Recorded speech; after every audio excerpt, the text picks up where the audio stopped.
India voice पर स्वागत है आपका। मैं हूं आपके साथ प्रियंका मिश्रा। यूपी में लोकसभा चुनाव के नतीजे के बाद बीएसपी में उथल पुथल का माहौल है, जहां 47 दिनों के बाद बसपा सुप्रीमो मायावती ने अपने फैसले को पलटते हुए एक बार फिर से भतीजे आकाश आनंद को बीएसपी का उत्तराधिकारी बना दिया है और साथ ही 47 दिन पहले इमेच्योर आकाश को बीएसपी का सेकेंड इन कमांड बना परिपक्व करार देने का दांव खेला है, जिसके बाद से माना जा रहा है कि बसपा सुप्रीमो के इस फैसले के पीछे कई कारण हैं और सबसे अहम कारण है नगीना से चंद्रशेखर आजाद का संसद पहुंचना, जिसके बाद राजनीतिक पंडितों का कहना है कि बसपा की गिरते ग्राफ को संभालने और उभरते दलित नेता को देखते हुए मायावती ने आकाश को मैदान में उतारने का फैसला लिया है। तो अब देखना यह होगा कि आकाश आनंद के ऊपर जिस तरह से एक बार फिर से जिम्मेदारी सौंपी गई है 2027 के विधानसभा चुनाव के तहत, इसे रणनीति का हिस्सा माना जा रहा है, लेकिन आने वाले समय में ये रणनीति बसपा के लिए कितनी कारगर साबित होती है और बसपा के गिरते ग्राफ को क्या उठा पाएंगे आकाश, आज हम इसी पर करेंगे बातचीत। लेकिन इससे पहले आपको दिखाते हैं एक रिपोर्ट।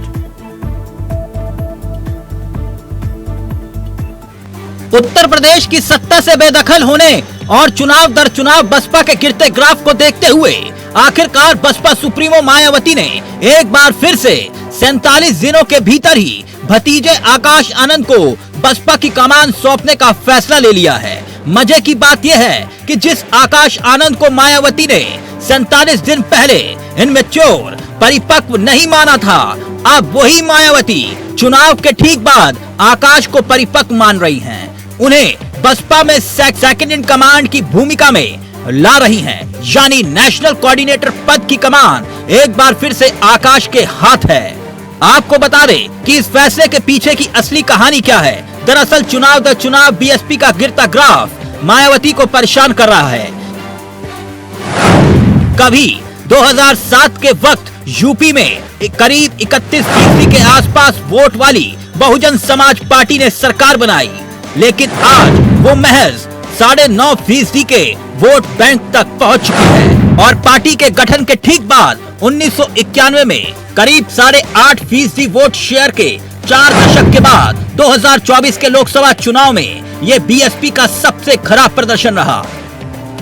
साथ ही जिन मुस्लिम दलित को बीएसपी का कोर वोटर माना जाता था, अब उनका विश्वास भी बीएसपी सुप्रीमो और मायावती से दूर होता दिख रहा है, जिसका नतीजा ये हुआ कि 2024 के लोकसभा चुनाव में सपा ने जबरदस्त वापसी की, मगर दलित और मुस्लिम का दम भरने वाली बीएसपी एक सीट भी नहीं हासिल कर पाई। ऐसे में मायावती के राजनीतिक उत्तराधिकारी बने आकाश आनंद के लिए पार्टी की खोई हुई साख को दोबारा वापस लाना एक बहुत बड़ी चुनौती है। मगर भतीजे को पार्टी की कमान देने का ये फैसला अचानक नहीं लिया गया, बल्कि राजनीतिक पंडितों का कहना है कि नगीना से चंद्रशेखर आजाद का सांसद बनना, कांग्रेस का दलित पॉलिटिक्स में सक्रिय होना और 2024 में बसपा का शून्य पर सिमट जाना इसके पीछे की सबसे बड़ी वजह माना जा रहा है। बसपा का बिखरा वोट बैंक, हताश संगठन के साथ साथ ऐसी कई बड़ी चुनौतियां खड़ी हैं। ऐसे में अब देखना यह होगा कि बसपा के बिखरे कुनबे को इकट्ठा करने और नगीना से सांसद बने चंद्रशेखर आजाद की रणनीति से निपटने के लिए आकाश आनंद कैसे कदम उठाएंगे जो उन्हें यूपी की राजनीति में स्थापित कर सके। अगर वो ऐसा नहीं कर पाते तो 4 दशकों की मेहनत से खड़ी हुई बहुजन मूवमेंट की विरासत को ढहने में देर नहीं लगेगी। Bureau report, India voice, Lucknow.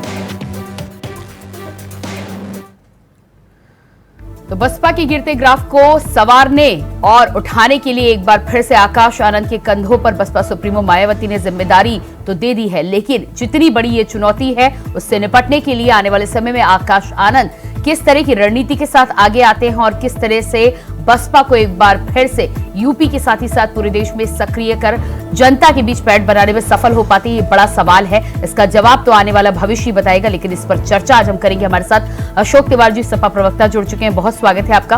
अविरल मलिक जी, बीजेपी नेता, हमारे साथ बने हुए हैं, आपका भी बहुत बहुत स्वागत है। और सिद्धि श्री जी, कांग्रेस नेता, हमारे साथ जुड़ चुकी हैं, आपका भी बहुत बहुत स्वागत है। तो सबसे पहले अशोक तिवारी जी, आपके पास ही मैं आऊंगी। जिस तरह से 2024 में जबरदस्त प्रदर्शन समाजवादी पार्टी का रहा है और उसको लेकर आप अपनी पीठ ठोकते हुए भी नजर आते हैं, लेकिन 2027 की तैयारी बहन जी ने शुरू कर दी, उसको लेकर क्या कहना है आपका? जी देखिए प्रियंका जी, समय एक सा नहीं होता है, समय हमेशा परिवर्तित होता रहता है।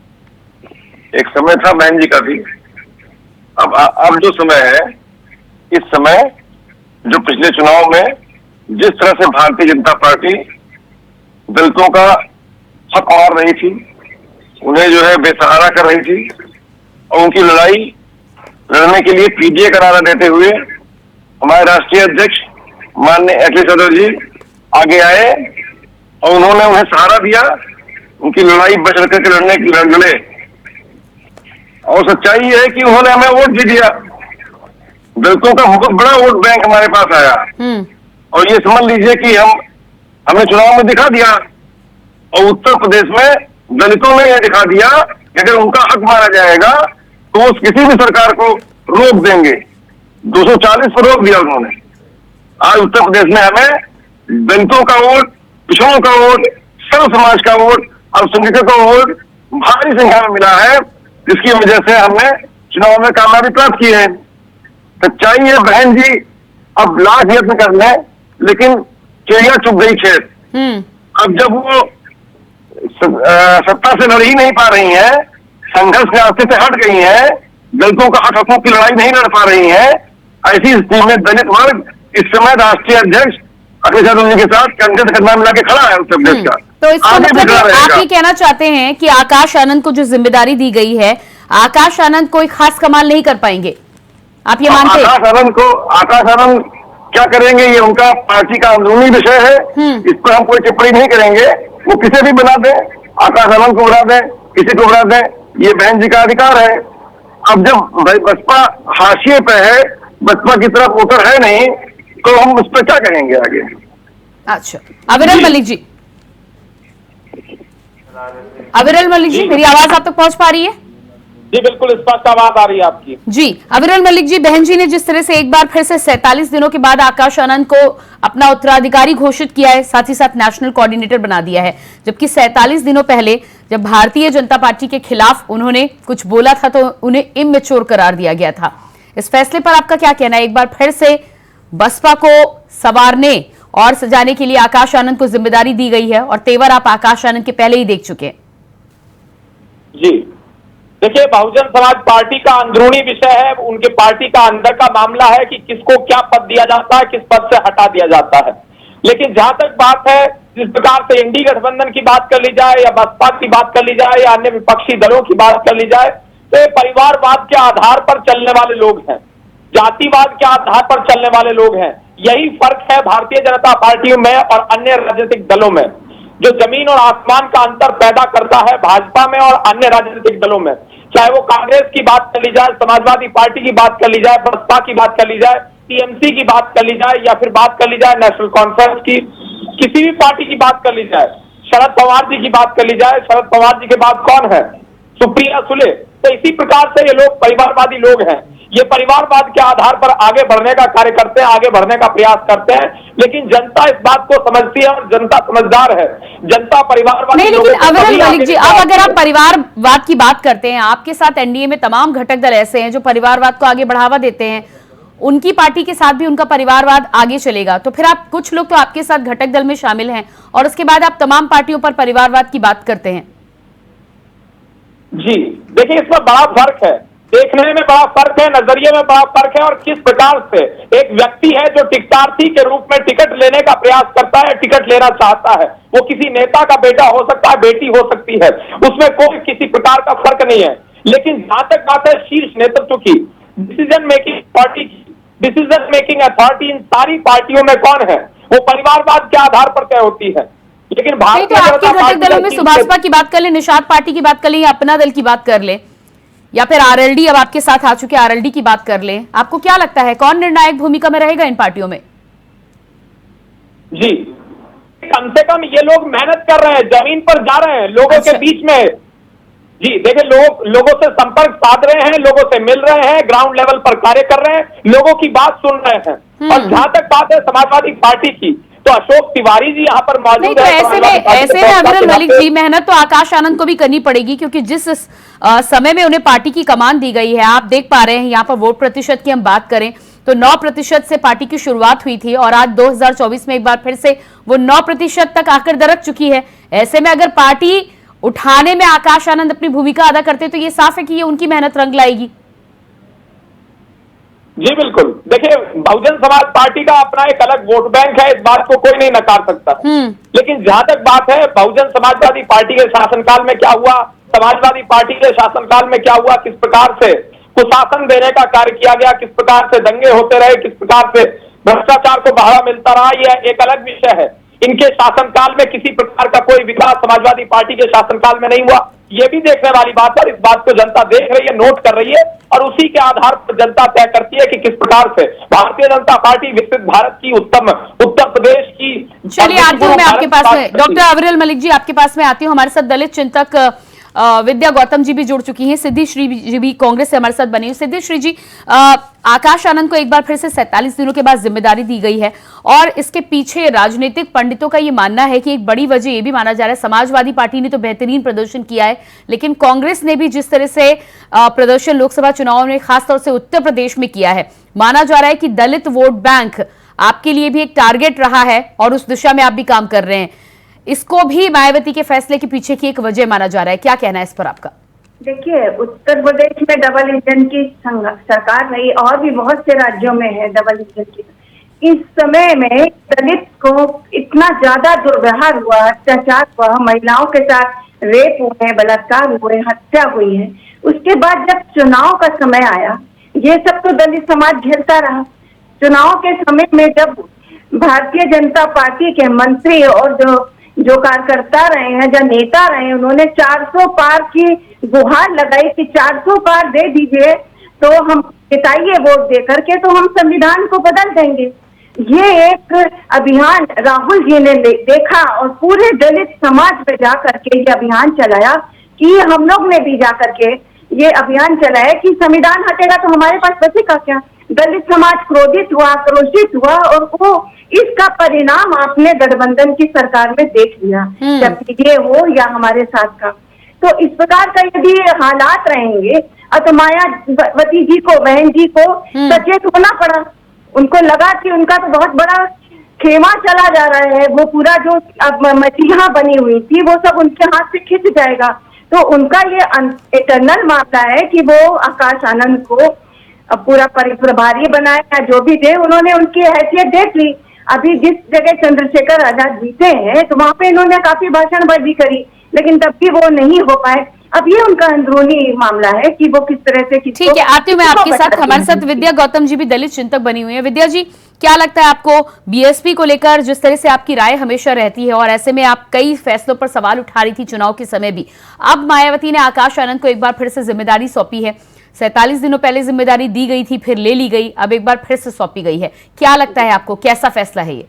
देखिए प्रियंका जी, ये जो फैसला आया है 47 डेज बाद आफ्टर चुनाव के, तो ये बहुत मतलब सोचने वाला विषय हो गया। जब आकाश आनंद जी की जरूरत थी पार्टी में, पार्टी को वो धार दे रहे थे, पार्टी के लिए बोल रहे थे, विपक्ष सत्ता को घेर रहे थे, उस वक्त पे उनके तेवर को देख के सीतापुर में जो उन्होंने भाषण दिया उस पे उनके ऊपर थोड़ा FIR वगैरह दर्ज हो गई।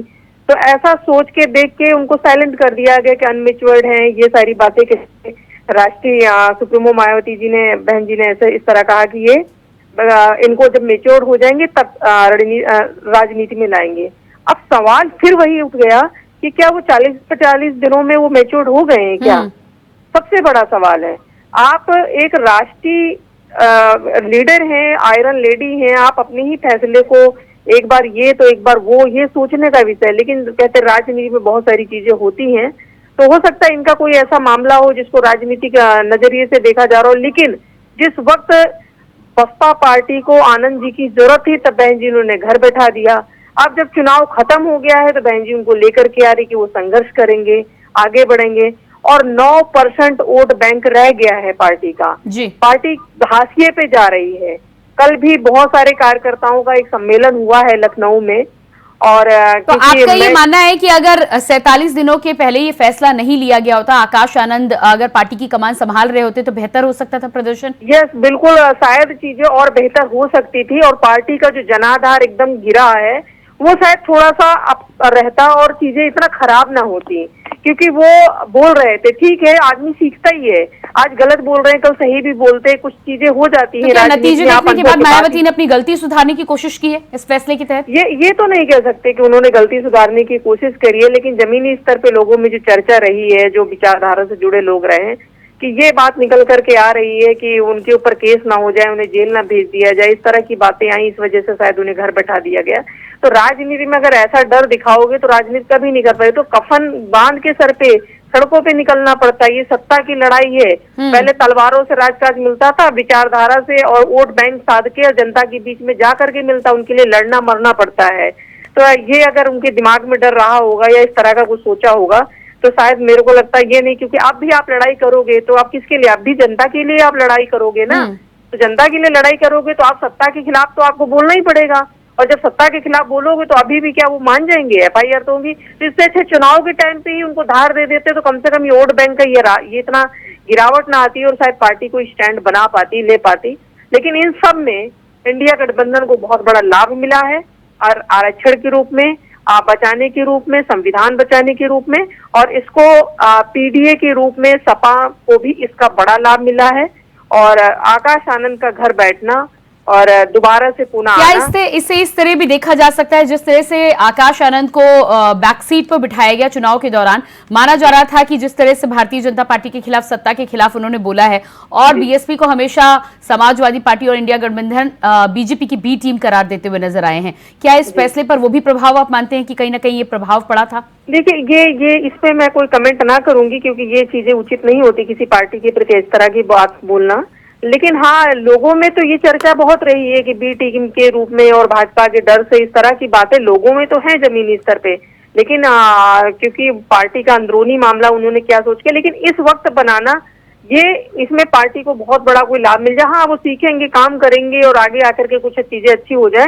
लेकिन हाल फिलहाल में पार्टी को जब जरूरत थी इनकी, आकाश मान लिया चाहे बहन जी चल रही थी, आकाश आनंद तो लाया ही ना जाता, चलो बहन जी जैसे कर रही थी ठीक था, आप लाए और उनकी बातें लोगों को समझ में आने लगी, थोड़ा चले और फिर बैठा दिया, वो गलत। ठीक है, आती हूँ मैं आपके पास से, आप लेके आ गए। जी, डॉक्टर अविरल मलिक जी, जिस तरह से विद्या गौतम जी का कहना है कि जिस समय जरूरत थी उस समय मौका नहीं दिया गया, लेकिन एक बार फिर से 47 दिनों के बाद मौका दिया गया है। और बड़ी बात यहाँ पर यह है कि मायावती को लेकर जिस तरह से देखा जाता है कि इस समय सोशल मीडिया के माध्यम से ज्यादा राजनीति करती हैं, सीधे तौर पर राजनीति करती हुई कम नजर आती हैं। भारतीय जनता पार्टी को लेकर भी माना जाता है कि एक सॉफ्ट कॉर्नर कहीं ना कहीं है, उस तरह से फैसलों का विरोध करते हुए नजर नहीं आती। लेकिन आकाश आनंद को अब जब कमान दी गई है, 2027 के लिए रणनीति तैयार की जा रही हो, या चुनावी मैदान में उतर रहे हो वो, या फिर राजनीति के मैदान में उतर रहे हो, आपके लिए भी एक और प्रतिद्वंदी तैयार हो रहा है? जी नहीं, प्रतिद्वंदी की जहां तक बात है तो भारतीय जनता पार्टी, क्योंकि मायावती और आकाश आनंद के तेवर में जमीन आसमान का अंतर है। जी नहीं, देखिए, हमारा एक ही उद्देश्य है, वो है जनता का हित करना, गरीब का हित करना, गरीब के लिए कार्य करना। जो जितनी भी जन कल्याणकारी योजना है जिस प्रकार से चलाई गई है नरेंद्र मोदी के नेतृत्व में, मार्गदर्शन में, वो किस प्रकार से जनता तक सीधी पहुंच पा रही है, ये सबको नजर आ रहा है किस प्रकार से। नहीं, लेकिन अविरल मलिक जी, लोकसभा के जो नतीजे सामने आए उससे लगता तो नहीं है कि मायावती और BSP का जो वोट बैंक है वो आपके खाते में छिटक कर आया है। इंडिया गठबंधन की बात करें, कांग्रेस और समाजवादी पार्टी की बात करें तो उन्हें जरूर फायदा हुआ है, लेकिन आप जिसकी कोशिश करते हुए नजर आए थे वो फायदा ज्यादा नजर नहीं आया। आप अपनी बात करिएगा, फिर अशोक तिवारी जी के पास जाऊंगी। जी, जहां तक कोशिश करने की बात है, हम एक ही कार्य के लिए कोशिश करते हैं, प्रयास करते हैं, और वो कार्य है जनता का हित। और जिस तरीके से किसी भी सेक्टर की आज बात कर ली जाए, चाहे डिफेंस सेक्टर की बात कर ली जाए, हेल्थ सेक्टर की बात कर ली जाए, एजुकेशन सेक्टर की बात कर ली जाए, रूरल डेवलपमेंट की बात कर ली जाए, अर्बन डेवलपमेंट की बात कर ली जाए, तो जिस तरीके से देश आगे बढ़ा है, देश में चहुमुखी विकास हो रहा है, विकास की गंगा बह रही है, विकसित भारत और विश्वगुरु भारत की बात जिस प्रकार से हमारे द्वारा की जा रही है, ये सबको नजर आ रहा है। ये अडानी अंबानी चिल्लाने वाले लोग, फिर यूपी में अगर इतनी गंगा बह रही है कि तो यूपी की जनता को मैंडेट भी तो देना चाहिए था ना, अशोक तिवारी जी। देखिए, मैं सारी बातें सुन रहा था, सभी की बातें सुनी मैंने। सच्चाई ये है कि जो नारा PDA का दिया था माननीय अखिलेश जी ने, उस नारे में इतना दम था कि आज पूरा का पूरा PDA एक साथ खड़ा है। आज सर्वजन समाज की खड़ा है। आज जो प्रताड़ित है सवर्णों में, ब्राह्मण हो, ठाकुर हो, वैश्य हो, वो भी हमारे साथ खड़े हैं। सच्चाई ये, दलित तो पूरा का पूरा खड़ा है। सच्चाई ये है कि भाजपा डरी हुई है इस समय बहुत ज्यादा डर गई भाजपा। उसने कुछ किया होगा एन प्रकार, कुछ हवा दी होगी, जो भी कुछ किया होगा, ढील दी होगी उसने, तो उससे कोई फर्क नहीं पड़ता है। मायावती जी किसी को बनाए, कुछ भी बनाए, दलित वर्ग अब एक मुश्त हमारे साथ है, संघर्ष के रास्ते पर है। उसे भाजपा को बेदखल करना है। अरे लेकिन अशोक तिवारी जी, आपकी प्रतिद्वंद्विता भी तो सिर्फ बीजेपी से है। मैं बात बीएसपी की कर रही हूँ, आप बीजेपी को बीच में ला रहे हैं। बीएसपी हाशिए पर है। बीएसपी अब खड़ी नहीं हो पाएगी उत्तर प्रदेश में। बीएसपी लड़खड़ा गई है। दलित वर्ग अब जाने वाला नहीं है वहां पर। दलित वर्ग एक मुश्त संघर्ष के रास्ते पर खड़ा है, जो भाजपा को बेदखल करने के लिए समाजवादी पार्टी के साथ कंधे से कंधा मिला के खड़ा है। अब वो कहीं टच से मत होने वाला नहीं है, कोई कितना भी प्रयास कर ले। सच्चाई ये है, अभी आने वाले उपचुनाव में आपको दिखाई पड़ेगा ये चीज। उपचुनाव में अभी कितना दिन है, बहुत जल्दी उपचुनाव होने वाले हैं। उसके बाद उत्तर प्रदेश का चुनाव होगा 27 में। 27 में योगी बाबा को बेदखल कर देंगे दलित वर्ग के लोग, पिछड़े वर्ग के लोग, अल्पसंख्यक वर्ग के लोग, सर्व समाज के लोग, ब्राह्मण वर्ग के लोग, ठाकुर वर्ग के लोग, सभी वर्ग के लोग इस समय नाराज हैं। तो इसका मतलब है आप ये मानते हैं कि बीएसपी से आपको कोई खतरा नहीं है? बीएसपी अब खड़ी ही नहीं हो पा रही है भाई। कंपटीशन अगर है तो वो बीजेपी से ही है। विद्या गौतम जी, क्या कहना है इस पर आपका? डायरेक्ट बीजेपी फाइट हमारी। ये तो थोड़ा सा अतिशयोक्ति हो जाएगी कि बीएसपी से कोई खतरा नहीं है। बीएसपी कैडराइज पार्टी है और वैचारिक रूप से ठीक है, उसके समय अभी ठीक नहीं चल रहा है या वो अपना ठीक समय कर नहीं पा रहे हैं। लेकिन ये है कि ये कह दें कि वो पार्टी का अस्तित्व, ये देखो पार्टी जब कोई पेड़ होता है, ठीक है, वो कभी उसमें समय के अनुसार नई चीजें होती हैं, लेकिन अगर वो सुधार करेंगे तो बहुत बड़ा वोट बैंक है, बहुत बड़ा राजनीतिक दल है।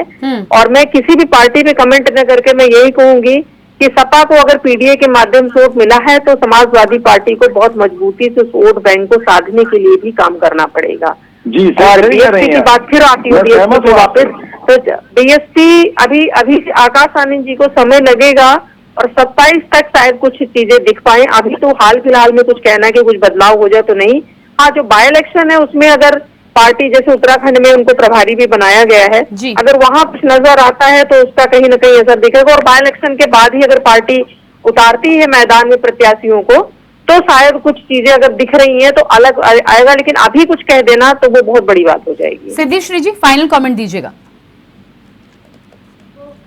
भाजपा के लिए बोलना है जी, ये चाह रहे हैं कि चुनाव में जितना भी समीक्षा और आकलन करा लें बहन जी, आगे वो ही होना है जो उपचुनाव में देखा जाएगा।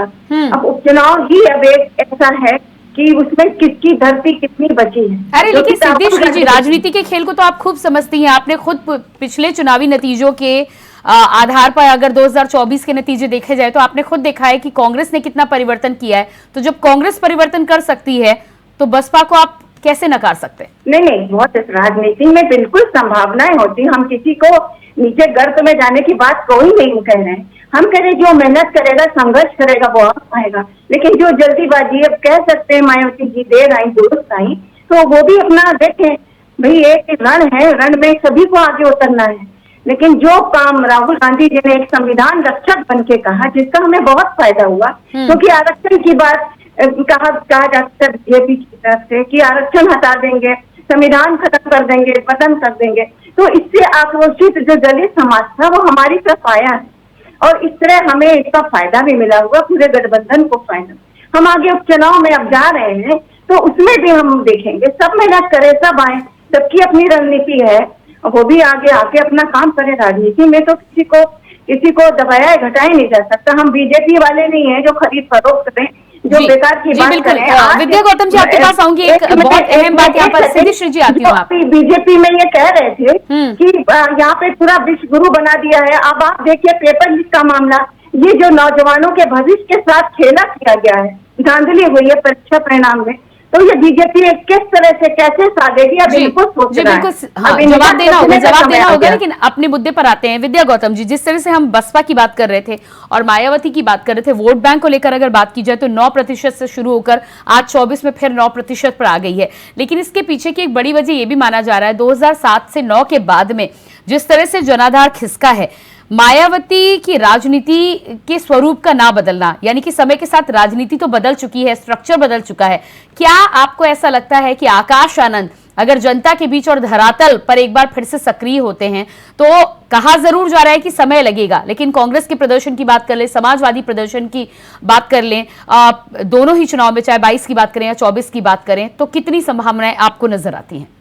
बिल्कुल प्रियंका जी, समय के साथ हर चीज बदलती है और विचारधारा तो वही रहती है, लेकिन विचारधारा को थोड़ा सा मॉडिफाई करना पड़ता है, उसको समझाने और बताने के तरीके को अलग तरीके से पेश करना पड़ता है। आज भाजपा जैसी पार्टी 2014 में सोशल मीडिया से ही पूरे देश और उसमें आई है और एक बड़ी पार्टी बनी। तो देखो, बीएसपी बहुत दिनों से सोशल मीडिया से इन सबसे दूर रही है, तो शायद आकाश आनंद नए चेहरे हैं, नई चीजों को समझते हैं, टेक्नोलॉजी को समझते हैं, तो हो सकता है कि कोई नई चीजें लेकर के आए और कहीं ना कहीं पार्टी फिर उन चीजों से जुड़े। लेकिन हाँ, उन्हें कितना काम खुल के करने दिया जाएगा और किस तरह से वो कर पाएंगे, ये बहुत बड़ा सवाल है। क्योंकि वो खुल के बोलना शुरू करे तो घर बैठ गए, फिर खुल के कुछ लिखना और बताना सोशल मीडिया पे चालू करेंगे, कुछ करेंगे। पार्टी की जिम्मेदारी के साथ फ्री हैंड भी देना चाहिए अगर कुछ बदलाव चाहते हैं। अगर आप फ्री हैंड किसी को देंगे तभी वो अपने मन मुताबिक चीजों को, हमने कहा आप जब सड़क पे चलेंगे नहीं, गाड़ी चलाएंगे नहीं, तो आपको कैसे पता चलेगा कि कौन सी चीजें कैसे चलती, कैसे ड्राइव होता। तो आप काम करेंगे तभी तो पता चलेगा। तो आकाश आनंद जी को फ्री होकर के अगर वो पार्टी के लिए काम करते हैं, नए टेक्नोलॉजी लेके आते हैं, कम्युनिकेशन के नए माध्यम लेके आते हैं, लोग अपने, और बीएसपी की सबसे बड़ी प्रॉब्लम ये है, चाहे कांग्रेस हो, चाहे और पार्टियां हो, चाहे सपा हो, हमने सपा में भी देखा है कि राष्ट्रीय अध्यक्ष अखिलेश जी से कोई मिलना चाहता तो 2-4 घंटे में उनकी नॉर्मली मुलाकात हो जाती है। लेकिन आप बहन मायावती जी से मिलना चाहे तो आपको 2-4 महीने भी लग जाएंगे, लेकिन आप उनसे इजीली मिल नहीं सकते। उस पार्टी की सबसे बड़ी प्रॉब्लम ये है। और ये कम्युनिकेशन गैप कहीं भी हो जाएगा तो लोग आपसे जुड़ना खत्म हो जाएंगे, क्योंकि आप जब तक लोगों के बीच में नहीं रहेंगे, लोगों की बातों को नहीं सुनेंगे, तो आप कैसे मूव कर पाएंगे, कैसे आप आगे बढ़ पाएंगे? जी बिल्कुल, तो ये आने वाला समय बताएगा। अशोक तिवारी जी, फाइनल कमेंट दीजिएगा। जो बात कह रही थी कि समाजवादी पार्टी को अपना कनेक्ट बनाए रखना है, बिल्कुल सही कह रही थी। दलित वर्ग से हमारा जो कनेक्ट बना है, मजबूत कनेक्ट बना है, वो तमाम योजनाओं के तहत हम उनसे लगातार संपर्क में हैं और लगातार कनेक्ट बनाए रखेंगे।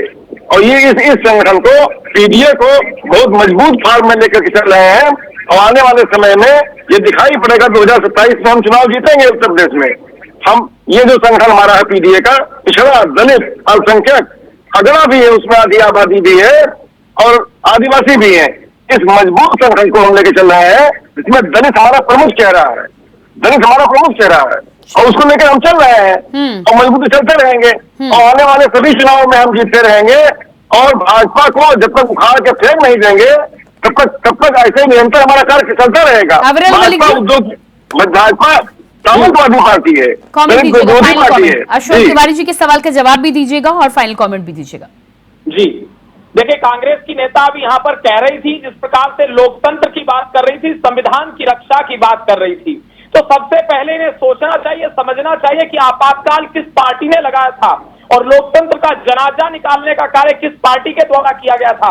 1975 से 1977 के मध्य में आपातकाल लगाकर जिस प्रकार से तमाम विपक्षी नेताओं को जेल में ठूसा गया था, प्रेस की बिजली काट दी गई थी, जुडिशियरी को अपनी मुट्ठी में ले लिया गया था, उस विषय पर इन्हें बोलना चाहिए और उस विषय पर इन्हें चर्चा करनी चाहिए। ये संविधान के हत्यारे हैं, लोकतंत्र के हत्यारे हैं, कानून के हत्यारे हैं।